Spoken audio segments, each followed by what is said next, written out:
para bater um papo sobre a expectativa da reunião do Comitê de Política Monetária, que termina daqui a pouquinho com a definição da taxa de juros. André, é interessante que a gente falava, né, e ao longo dessa semana, dos últimos dias, talvez seja uma reunião das mais importantes do ano, principalmente porque tem uma convergência e uma divergência, né? A convergência que cai, a divergência é a magnitude. Tem mais molho nesse caldo aí do Copom, na sua opinião? Como que você está vendo esse cenário? Muito boa tarde, bem-vindo. Sempre um prazer falar contigo. Olá, boa tarde a todos. Olha, fazia tempo que eu não vi uma reunião tão entusiasmada, né? Porque ela acho que parece que é o ponto clímax, né? De uma série de questões que vem se arrastando desde o início do ano. Estou me referindo, por exemplo, às rusgas, né? Que o presidente Lula e o Roberto Campos Neto tiveram. Depois teve toda a discussão a respeito se o Campos Neto tinha que estar no grupo do Bolsonaro, dos ministros Bolsonaro não. Depois uma discussão a respeito de aspectos técnicos da condução da política monetária, aí depois você teve a aprovação de arcabouço, aprovação de parte da reforma tributária, aí depois você teve inflação caindo. Gente, muita coisa. Aí, para coroar tudo isso, uma reunião que, dado que vai ter algum tipo de corte, 25 ou 50, eu particularmente acho que vai ser 50, e eu explico isso daqui a pouco, né, porque eu acho isso, mas uma reunião que tem um tempero também bastante diferente, né, porque vai ser a estreia de um diretor que é quase um super diretor, que é o Gabriel Galípolo, no sentido de que tudo indica que ele pode ser o próximo presidente do próprio Banco Central, né? Então, e aí entra uma coisa meio teoria dos jogos, né? Quem é economista vai entender o que eu estou falando, que eu acho que há até motivos para você cortar 50 pontos base, na minha opinião. Mas se, por exemplo, tem um placar rachado e só quem vota a favor dos 50 vamos supor, o Galípolo e o novo diretor, o outro novo diretor, né? Vai ficar uma cara meio estranha, percebem? Então, assim, talvez corte 25 pontos base, porque a maioria vai ter optado por 25, mas esse corte de 25, dado que o Galípolo sinalizou, talvez, para 50, vamos ver como ele vai tocar essa discussão aí dentro do Banco Central, vai fazer o juro subir, a parte longa subir. E tal qual os Estados Unidos está louco para realizar, o S&P louco para realizar um pouco os lucros, né? Vamos combinar, né? Quem investiu em título público desde o final do ano passado, os títulos longos, tá subindo bastante forte, né? Então, todo mundo está louco para querer realizar. Então, para arranjar uma desculpa para sair vendendo, não é tão difícil. Então, olha, tem quase um curto-circuito aí no meio desse jogo aí todo. Muito bom. André, justamente essa dúvida, se vier um corte 0,25, também fica descartada a possibilidade, como você falou assim, a curva tende a empinar. Mas fica descartado, então, quer dizer, na outra reunião ele vir com 0,75, como é que fica esse ritmo se vier o 0,25? Se vier 0,25, depois 0,75, olha, aí vai ficar muito exótica a política monetária, né? Tradicionalmente, ou se inicia com 25 e sobe para 50, depois 25 e para, né? Normalmente é isso, mas eu acho que a questão é o seguinte, né? Porque eu acho que o Banco Central vai cortar mais forte do que o mercado espera. Aí tem que lembrar que a atual diretoria, não estou nem falando dos dois novos diretores, obviamente, porque a gente não sabe como eles pensam ainda, por assim dizer, né? A atual diretoria, eles cortaram a taxa de juros mais forte do que o mercado esperava, depois subiram a taxa de juros mais forte do que o mercado esperava, e depois deixaram mais tempo de lado do que o mercado esperava. O que eu quero dizer com isso é o seguinte: uma vez formada uma convicção, o Banco Central, o Copom, tende a ser mais rápido no ajuste. Então, assim, eu acho até preferível que eles façam cortes mais rápidos, iniciando por 50, né? Faz aí uns 5 cortes, 6 cortes de 50, que seja, né? Um pouco mais, rápido, e acaba essa fatura antes do meio do ano que vem, né? De ajuste disso. Porque, de fato, a taxa de juros no atual patamar, em termos reais, está fora do lugar, né? Enfim, essa é a minha opinião. Então, acho que eles vão fazer isso. Mas a questão do comunicado, que é a grande questão, porque existe uma batalha, a batalha pelo curto prazo, por assim dizer, ganhou, né? Agora, existe uma batalha pelo longo prazo, e eu, como trabalhei anos no mercado financeiro, né, vi de perto tudo isso, eu sei que todo mundo na mesa de operação, todos os detentores de títulos públicos, estão loucos para ter uma desculpa para sair vendendo o título, ou seja, PU cai, juros sobe. Então, isso daí vai ter que ser alinhavado através do instrumento do comunicado e da ata na semana que vem. O André, você comentou, né, que tem os argumentos para meio ponto percentual, queria ouvi-los, mas também já levantando as falas do ministro Fernando Haddad, né? Ele comenta uma série de circunstâncias, né, falando que o Brasil mudou judiciário, Congresso, economia, enfim, uma série de fatores também que sustentam, né, essa possibilidade da queda, que ele pede um pouco mais aprofundada, praticamente igual a você, meio ponto percentual. Qual é esse cenário que você traça aí? Quais são esses argumentos que você tem para essa queda de meio ponto? Bem, o meio ponto, vamos tentar avaliar primeiro os aspectos políticos que você trouxe, né? Não é só o Fernando Haddad falando isso, né? A própria última que mexeu no rating, que foi a Fitch, falou da melhora da governança do Brasil, né? Aí tem que lembrar que a gente saiu do ano passado de uma situação bastante tumultuada, né? O processo eleitoral, além de ter sido bastante intenso, para ser suave com as palavras aqui, né?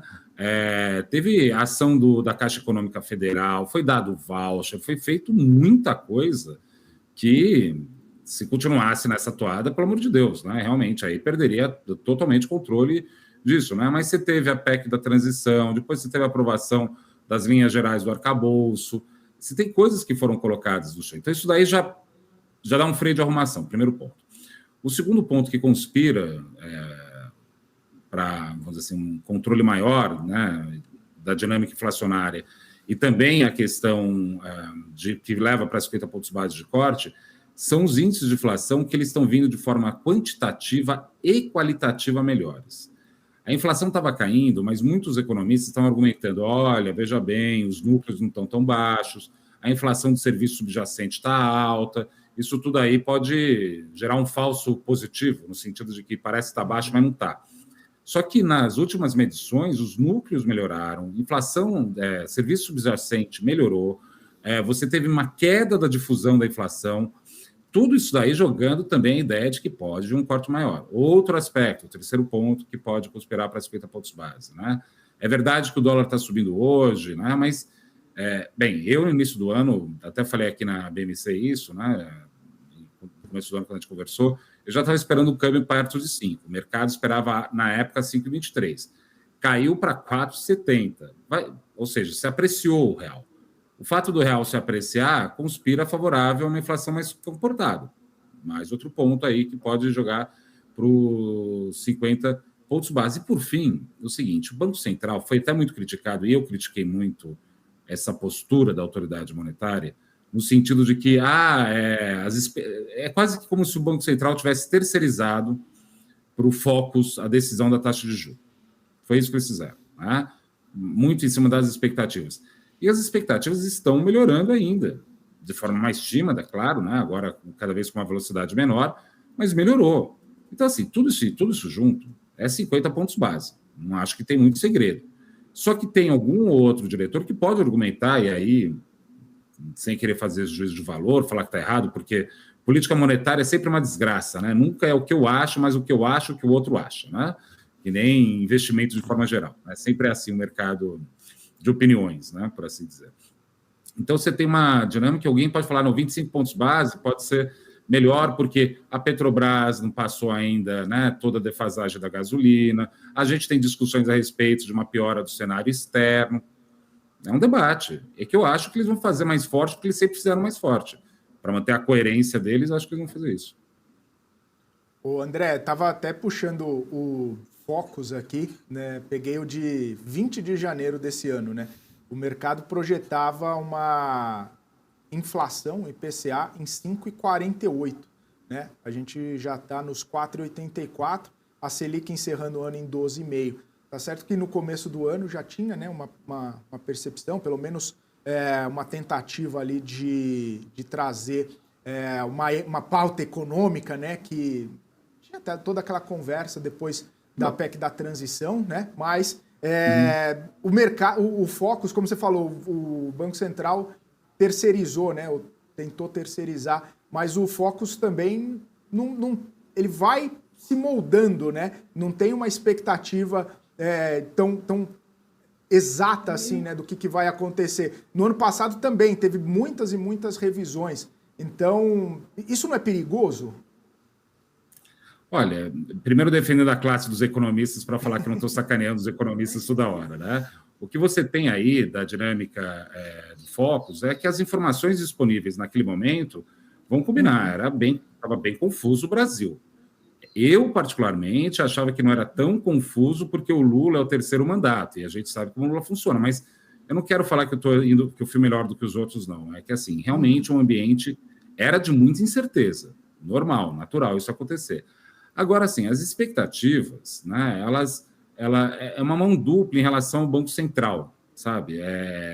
Ela vem e o Banco Central tem que tratar isso e devolver as informações para, vamos dizer assim, para o conjunto da sociedade e para os economistas, para eles trabalharem isso. Então, a gente está falando do futuro, do tempo. Se a gente está falando do tempo, a gente está falando de incerteza num nível radical. Se a gente está falando de incerteza num nível radical, não tem como querer acertar sempre, né?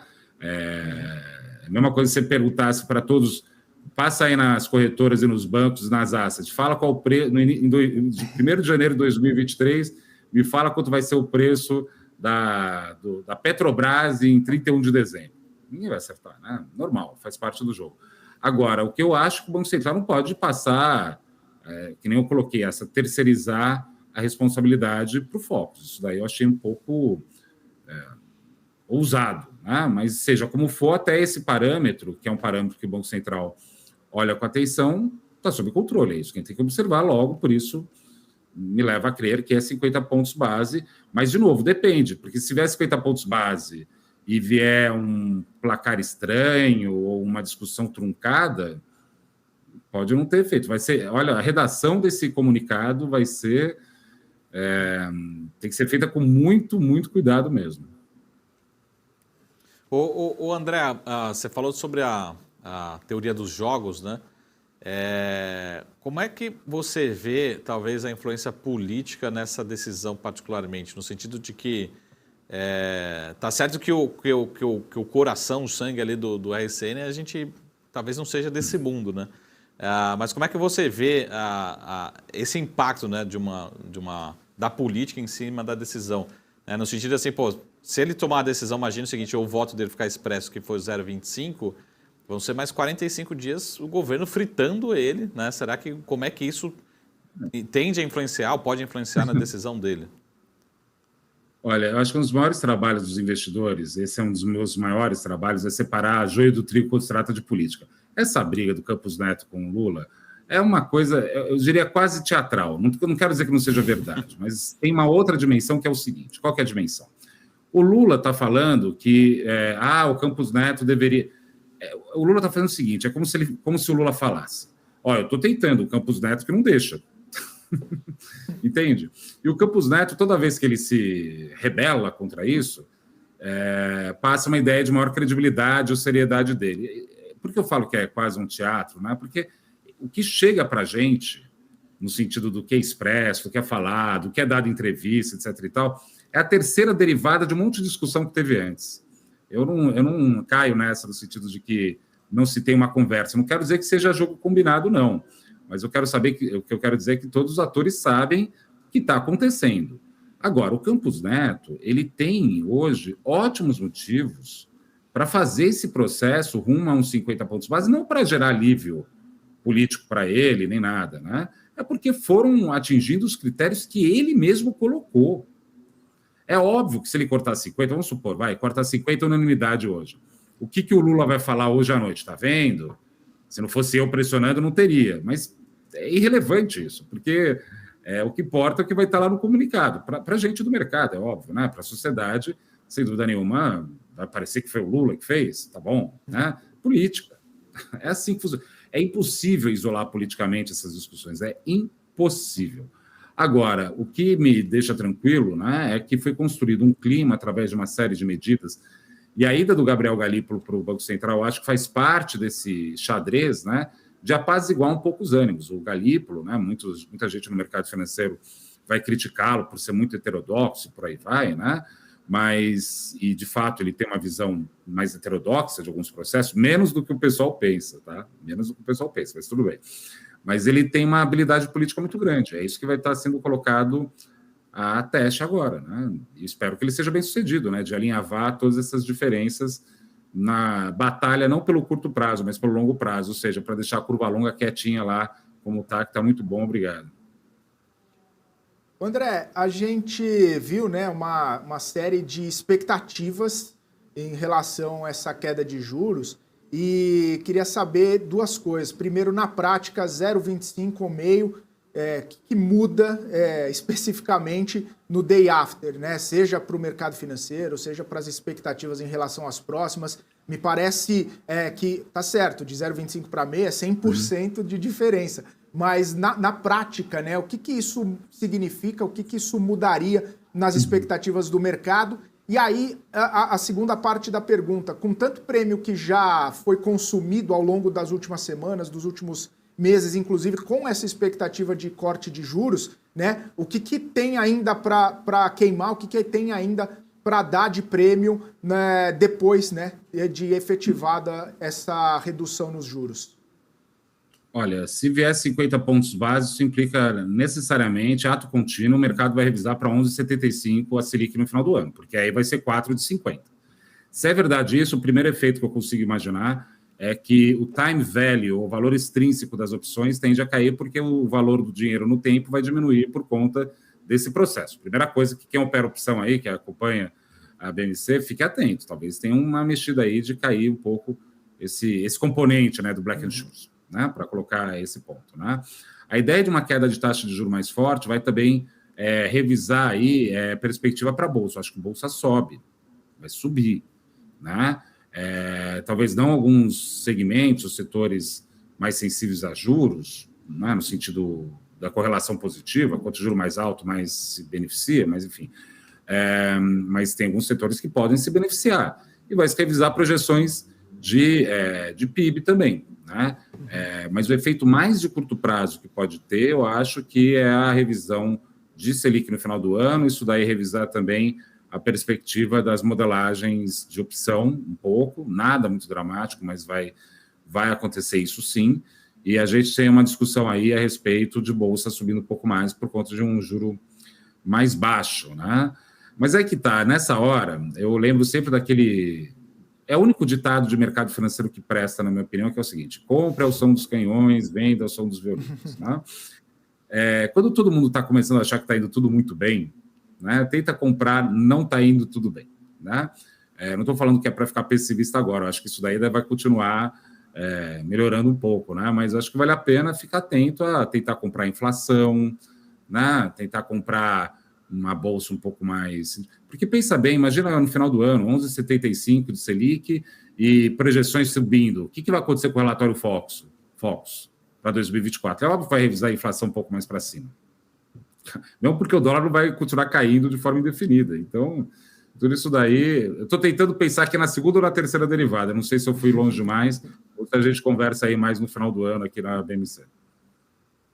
O André, você acha que a gente pode ter no lado fiscal upside adicional para esse cenário, no sentido que a gente está discutindo agora o orçamento, a gente está discutindo ainda arcabouço fiscal, enfim, aonde que poderia, no lado fiscal, trazer upside adicional? Porque todo mundo fala assim, mas grande parte do fechamento dessa curva foi por conta desde ali do primeiro PowerPoint, vamos dizer assim, da apresentação do arcabouço fiscal, né? Onde que poderia morar um upside adicional para fechamento da curva, enfim, um cenário benéfico, olhando mais para o lado fiscal? Eu acho que talvez tenha surpresas aí, porque tem a discussão do CARF ter ido, né, dos votos que o governo quer, o ministro da Fazenda disse que vai pegar dinheiro ali mesmo, né, decidir a favor do governo, tem a questão da tributação de jogos, eles vão tributar os fundos exclusivos, eles vão fazer isso, era uma coisa que até o Paulo Guedes queria fazer, eles vão acabar fazendo algo do tipo. Paulo Guedes, bem, teve essa discussão também no ano passado, né? Tem toda uma discussão de aumentar a arrecadação que vai melhorar os dados fiscais. Eu acho que tem uma chance maior. Mas sabe o que eu acho mais importante? É o seguinte, o Lula está num momento muito bom. Se ele está num momento muito bom, a gente está olhando para 2023, toda a classe política já está jogando o jogo de 2024, ou seja, eleição municipal. E quem está com as fichas na mão agora com mais força? O Lula. O Lula vai conduzir uma reforma ministerial e ele vai cobrar bem caro no sentido de aprovar tudo que ele quer, né? Então, acho que, sim, devemos ser surpresas nesse lado aí. Vai durar para sempre essas boas notícias no mercado? Não, né? Talvez aí esgote essas boas notícias até o final do ano. Aí é hora de, né, realizar um pouco lá no final do ano. Por isso que essa terceira derivada que eu estava falando seja mais para frente mesmo, né? Mas me parece que é um pouco isso. André, a gente discute bastante, né, o cenário inflacionário e todo esse arrefecimento, né, essa queda na inflação, na expectativa, na perspectiva e tudo mais, também, né, baseado num preço de combustível ali mais baixo, né, também com alguns cortes que a Petrobras promoveu. E aí é inevitável dissociar, né, que o preço está assim por conta de uma política de preços que foi alterada recentemente pela companhia, certo? E já existem algumas conversas sobre uma insatisfação do governo porque a companhia tenta, né, impor o mercado como guia, né, para poder tomar suas decisões. Você acredita que, de repente, passada essa primeira reunião de corte ou, de repente, a próxima em setembro, os preços do combustível, por conta dessa defasagem, possam voltar a ser elevados, né, justamente porque aí já cumpriu uma certa etapa de segurar a inflação por conta da reunião do Comitê de Política Monetária, e aí sim isso mexer com expectativas, mexer inclusive com a inflação. Tem esse cenário, tem esse componente na sua leitura? Olha, o Jean Paul Prats, o presidente da Petrobras, ele é um político que é muito... Ele conhece do mercado de petróleo. O que eu quero dizer com isso é o seguinte, ele sabe que ele não pode descolar muito do mercado internacional, caso contrário, o resultado líquido disso vai ser desabastecimento no Brasil por falta de importação de combustíveis. Ele sabe disso, ele sabe. Agora, o processo de alta, eles vão fazer da forma mais suavizada possível, mas sim, vai ter alta de combustível. Não tem como... É que nem, por exemplo, vai ter. Isso daí vai mexer um pouco as expectativas. Mas não tem problema nenhum isso acontecer se for feito à luz do sol, tranquilo. O que não pode acontecer de jeito nenhum, e é uma preocupação minha, que é legítima até se alguém for mais hawkish, né, na reunião, de falar, cara, e aí? Cadê a Petrobras falando que vai fazer? Isso daí seria um baita argumento em nome dos 25. O problema dos 25 que é prolongar, arrancar esse band-aid, né? Eu acho que assim, já que vai arrancar o band-aid, já que a gente vai cortar, corta logo, entendeu? Aí corta e, de repente, por exemplo, o mercado espera que o final do ciclo seja 10%. Corta rápido até 10,75%, pronto. Aí acaba, aí parou a discussão. Depois a gente continua, entendeu? Eu acho que existe bons argumentos a respeito de uma inflação um pouco mais persistente também. Se é verdade que o Brasil vai crescer, é verdade que o desemprego vai continuar caindo. Se o desemprego continuar caindo, ainda não aconteceu isso. O rendimento médio real habitual está estável, não está subindo na margem. Subiu na variação dos 12 meses, está aí tudo bem, porque também a inflação que estava, pelo amor de Deus. Mas você acha que como vai ser lá em dezembro desse ano? Vai estar o desemprego caindo e vai estar mostrando o salário subindo sim. Então, o salário subindo, com o preço do gás subindo, a inflação um pouco mais alta. Por isso que eles têm que fazer esse ajuste o mais rápido possível, para tirar a nossa taxa de juro de um patamar que... insisto, ninguém está falando que a taxa de juros vai cair de 13,75 para 7. Na melhor das hipóteses, que é o caso que eu estou falando, é 11,75. E 11,75, francamente, é um juro bastante elevado. Se o Brasil precisar de muito mais juro que isso para diminuir o hiato do produto, sei lá, né? Aumentar o hiato do produto, quer dizer, ou mexer na curva, né, como um todo, pelo amor de Deus, aí a gente vai ter que discutir mais coisa, mas não é o caso de jeito nenhum agora. Mas sim, tem bons motivos, entre eles a gasolina que você tocou, que sem dúvida nenhuma é um ponto de atenção relevante. O André, só uma última pergunta no sentido prático e sobretudo na atividade, né? A gente tem alguns índices de confiança, mas a gente sai na rua assim, acho que está melhorando o ambiente, mas você não vê assim, a população extremamente otimista. E quando a gente fala, a Selic vai sair de 13,75 para 13,5, 13,25, né? Será que já é suficiente para os próximos índices de confiança, sobretudo do empresariado, já começar a refletir isso, né? Começar a sentir no bolso? Ou precisa de um impacto assim de 2, 3, 4 pontos para resolver assim, pô, minha despesa financeira aqui diminuiu, aquele meu cartão de crédito que eu tinha um gasto X já é metade agora, enfim. Como que a gente fala muito de política monetária no efeito subindo, mas como é que fica agora a política monetária caindo, mas na atividade, na confiança, sobretudo na confiança do empresário? Demora isso tudo, né? Bem, tem desculpe, Luísa Trajano, né? Mas eu vou ter que fazer essa brincadeira, porque ela vai comentar no dia seguinte que está na direção certa. Ela está certa em fazer isso, né? É o interesse dela. Ela está falando de um setor importante. O jogo é esse mesmo, não tem nada errado com o que ela está fazendo, não. Agora, assim, para chegar no custo de financiamento de empresas e pessoas físicas, claro que demora, né? Pensa o seguinte, né? A taxa Selic é o arroz e feijão do prato feito do brasileiro, né? Se você corta o arroz e o feijão, isso daí pode baratear o prato feito, mas dependendo das condições de mercado, o empresário vai evitar que corte o preço do prato feito, por assim dizer, porque ele quer recompor um pouco mais a margem de lucro. Então depende, depende, mas assim, o que importa é a sinalização do caminho.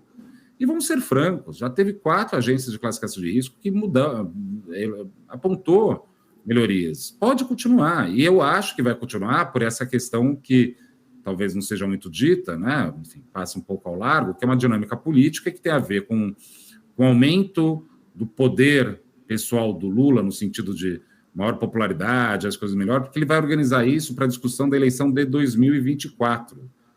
E ele vai continuar fazendo o que ele quer. Ele vai fazer uma reforma ministerial para comportar todo mundo e fazer essa discussão. É isso, né? Então, sim, eu fico mais otimista, mas sim, também não é porque o arroz e feijão caiu que o preço do prato feito do brasileiro vai cair também, né? Depende das questões de mercado em torno desses preços aí. Mas o caminho é o correto. Maravilha. André, quero agradecer sua participação e pedir para você deixar, por gentileza, considerações finais aqui para a nossa audiência. Sempre um prazer falar contigo. Eu que agradeço, já aproveito e peço para todo mundo me seguir aqui nas redes sociais. O debate é muito amplo, esse debate que a gente está tendo aqui sobre taxa de juros vai além do óbvio, e eu sugiro fortemente, pessoal, vamos parar de ouvir essa coisa política em torno... Isso daí, às vezes, atrapalha a formação de um melhor juízo. O que eu quero dizer com isso aqui, a gente não está aqui no mercado financeiro para estar certo, a gente está aqui para ganhar dinheiro. E o que eu quero dizer objetivamente com isso é assim, tem que ter um nível de frieza muito maior do que qualquer discussão política que a gente vai ter num churrasco, na casa de um amigo, num happy hour. É outro nível de sangue frio que a gente tem que ter. Mas é isso aí. Muito obrigado pelo convite mais uma vez aqui. Obrigado. Valeu, André. Até uma próxima e, claro, vai ser em breve, né? Com tantas análises bacanas aí que o André faz.